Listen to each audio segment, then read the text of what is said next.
11절에서 20절 말씀을 근거로 현재를 감사할 줄 아는 삶이란 제목으로 하나님 말씀 증거하도록 하겠습니다.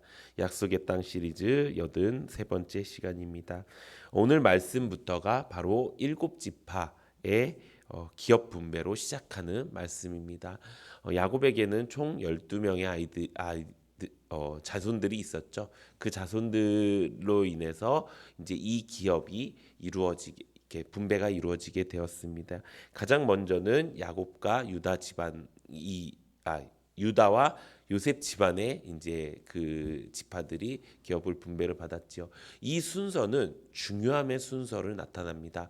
이 앞으로 이 남유다와 북이스라엘을 만들어낼 그 유다와 요셉의 기업 분배가 먼저 있었고요. 그 뒤로 야곱의 두 아내였던 레아엘과 레아의 아들 이 베냐민, 스므온, 스불론, 이사갈 이 지파의 분배가 이루어지는 게 바로 오늘 본문 말씀부터의 내용입니다. 그 다음부터는 야곱의 첩이었던 실바와 비라의 아들들 아셀, 납달리, 단 지파가 이 기업을 받는 내용의 말씀입니다. 그래서 이 여호수아 말씀을 강의할 때는 굉장히 조금 어려운 것이 지명의 이름들이 많이 있어요. 근데 그것을 읽는 것만 어려운 것이 아니라 이 지명이 왜 성경에 실렸는지가 불분명하다라는 것입니다. 하나님이 야곱에게 축복을 주셨습니다. 아브라함부터 시작한 그 축복이 야곱에게까지 이르렀고 야곱의 12자손들에게 이루게 되었습니다. 그리고 이 12자손은 하나님의 백성인 이스라엘 백성들의 기초가 되는 그 사람들이 되었습니다. 근데 그 사람들이 살았던 그 삶의 경계를 말해주는 것이 바로 오늘 본문 말씀인데요. 왜 하나님께서는 이것을 성경에 기록하셨을까라는 것이 우리의 논제라는 것입니다. 하나님께서 이 말씀을 통해서 우리에게 깨닫게 하시는 이유가 무엇일까요? 그것은 하나님이 이 말씀을 통해 우리에게 주시는 반드시 중요한 메시지가 있다라는 것입니다. 지금 오늘 본문 말씀에 보면은 어려운 지명들이 많이 나왔죠. 이 지명은 한마디로 이야기하면 베냐민 지파가 가져야 될 땅에 대해서 이야기하는 거예요. 근데 다른 땅에 대해서 이야기할 땐 이렇게 많은 지명이 나오지가 않았어요. 왜 그랬을까요? 다른 쪽과 경계를 이루는 쪽이 없었어요. 지금까지 봤던 그 요셉 지파나 뭐 유다 지파들은 그 경계가 이제 뭐 한쪽 끝은 바다 한쪽 끝은 다른 지역, 그 가나안 지역 이렇게 얘기했는데 여기는 왠지 사방이 막 뭉쳐져 있는 지역 이름이 막 있는 거예요. 그 이유는 이들이 받은 그 기업의 지역이 어디냐면 요셉 지파가 받았던 땅, 또 유다 지파가 받았던 땅 가운데 있는 거예요.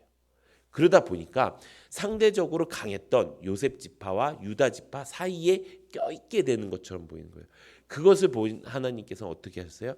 그 경계를 완벽하게 명확하게 딱 나누신 말씀이 바로 오늘 본문 말씀의 내용이라는 거예요.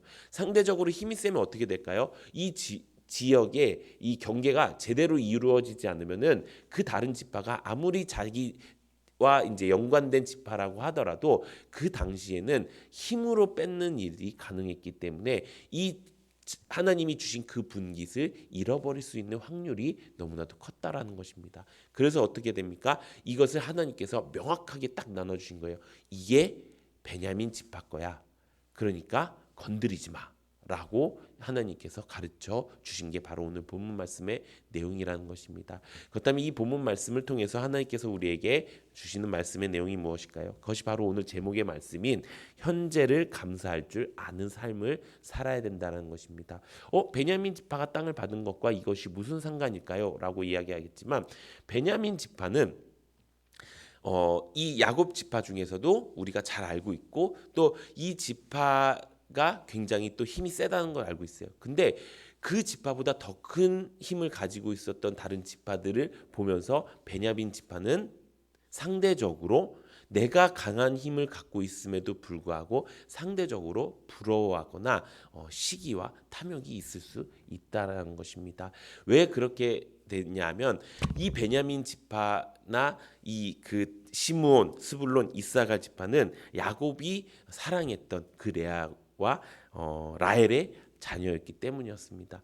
그들이 어찌게 보면은 가장 좋은 것들을 얻어야 되는데 그렇지 못한 유다나 요셉이 그렇게 얻었다라는 것은 어쩌면 이들에게는 약간의 자격지심이 될 수 있었어요.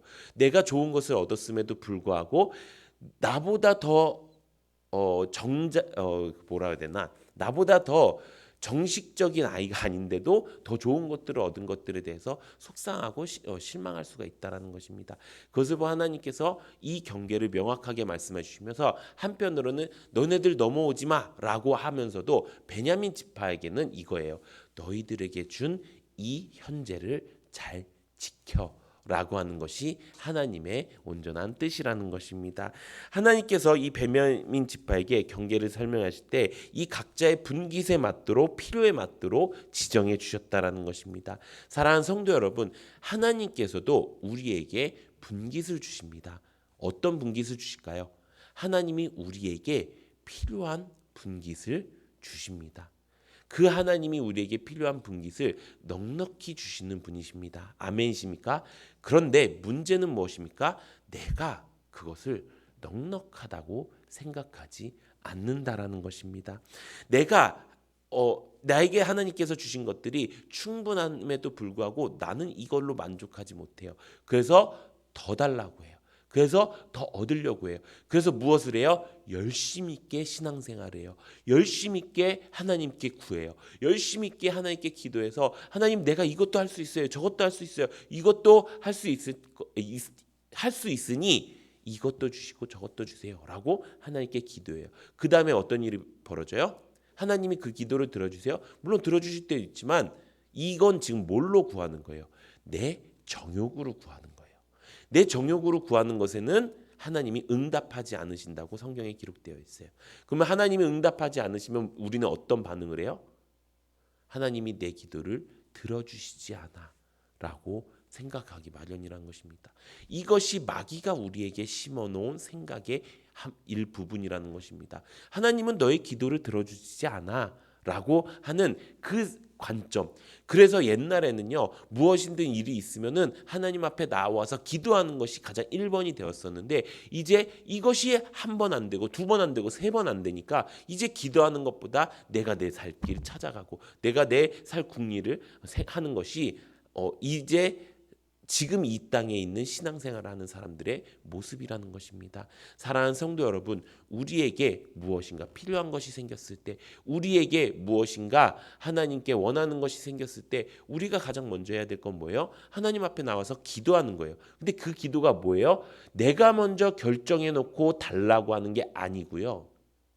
하나님, 지금 내가 이걸 원하고 있는데 이것이 하나님의 뜻인지를 가르쳐 주시옵소서. 우리가 예수님께 배운 기도가 있잖아요. 이 땅에 내가 지금 기도하는 것이 하늘의 뜻과 맞게 해달라고 우리가 기도를 배웠잖아요. 그렇게 기도를 해야 하나님께서 만약에 그 뜻이 아니면 이루어 주시지 않는 거고 그 뜻이 맞으면 하나님께서 이루어 주신다라는 것입니다. 문제는 무엇이에요? 지금 나에게 주신 하나님의 것을 잃어버리지 말라는 거예요. 지금 나에게도 하나님께서 충분히 주셨어요.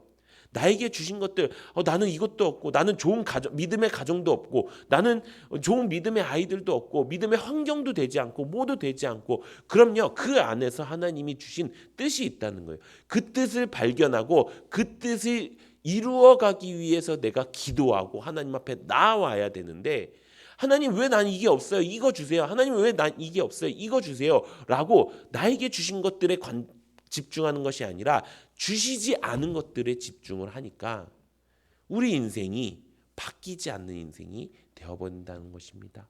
사랑하는 성도 여러분, 지금 나에게 주신 그 복을 세어보는 우리 성도님들 되시기를 바랍니다.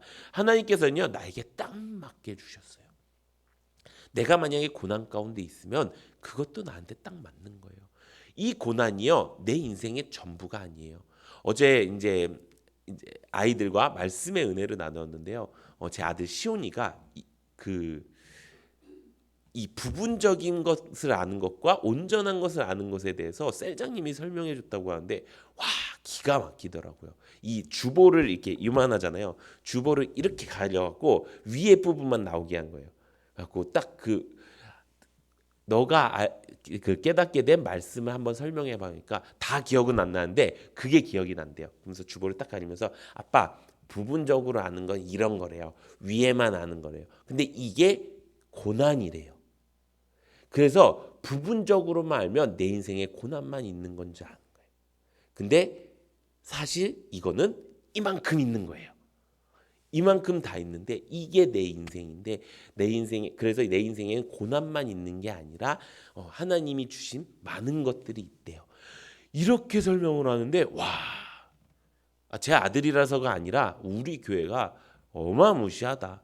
정말 대단하다라는 생각을 들었어요. 아니 그날 들은 말씀이에요. 그날 들은 말씀을 집에서 그렇게 설명한 물론 그렇게 설명하면은 저녁 때 햄버거가 기다린다는 것을 알고 있긴 했었죠.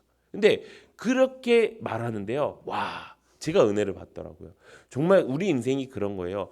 지금 내 눈앞에 고난만 보일 수가 있어요. 힘든 것만 어려운 것만 보일 수 있어요. 근데 그건요. 내 인생을 부분적으로만 아는 거예요. 내 인생의 처음부터 끝까지 다 아시는 주님께서는요. 우리에게 아니야. 너에게 주는 것은 고난만이 아니야.